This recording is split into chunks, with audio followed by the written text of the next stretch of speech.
Hey there, welcome back to another RPG a Day video. Today's word is tribute. Now, tribute got me thinking about clerics in Dungeons and Dragons, or fantasy tabletop role-playing games of whatever stripe, and better ways to role-play those. So today I'm going to be giving you 3 tips for better role-playing your clerics.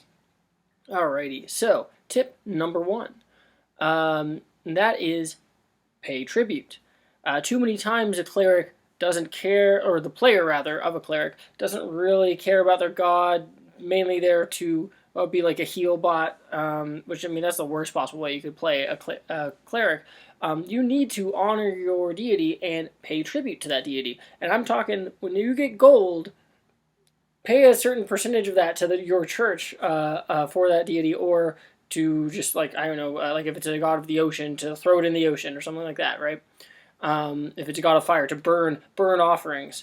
So you should be paying physical, valuable tribute to that deity. And a good DM will bounce off of that with you and start like role-playing kind of the god and like giving you little divine gifts and signs.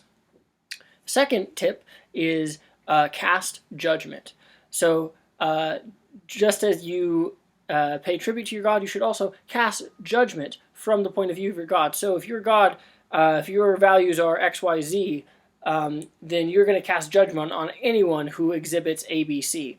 So the opposite kind of things of your deity, you're going to want to be like, no, I'm not going to support that. And if you're there in the party to heal, and there's like a rogue who perhaps like doesn't abide at all by your deity's tenets, then like deny them healing. That's what your cleric would do, right? I mean, cast judgment on those who do not follow your deity, and then and of course you won't cure their disease with your holy magic or heal their mortal wounds unless they convert, and then I'll heal you, right?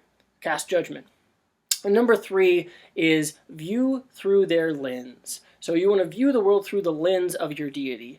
And what that means is if your ship encounters a storm and the navigator character is like, well, the storm was coming from that direction and the winds pushed it this direction, and perhaps like a warrior character is like, I don't care about the storm, it doesn't matter to me. But you as a cleric, and especially if you're like a sea god cleric, you want to be like, oh, this is a sign. Guys, this is a sign from my god that is saying we should have done, XYZ back at the dungeon when I said we should and you guys didn't listen to me.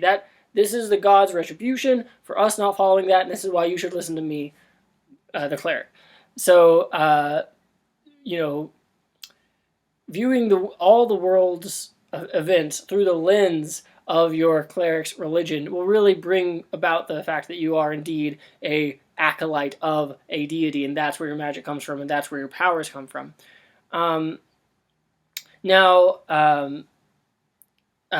going to throw in at the end, I've always kind of wanted to play a character that is a cleric and doesn't actually have any clerical powers, probably is in fact like a rogue or a bard or something, but just pretends to be, and then like secretly doesn't care at all about those tenets and just like, is doing it all for the show, is basically a charlatan.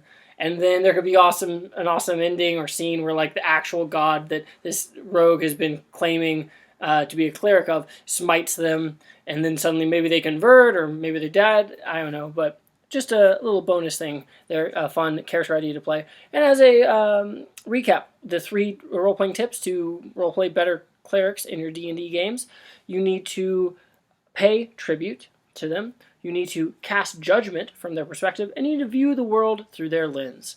I'll catch you in that next one. Please subscribe to the channel, and comment down below. Thanks.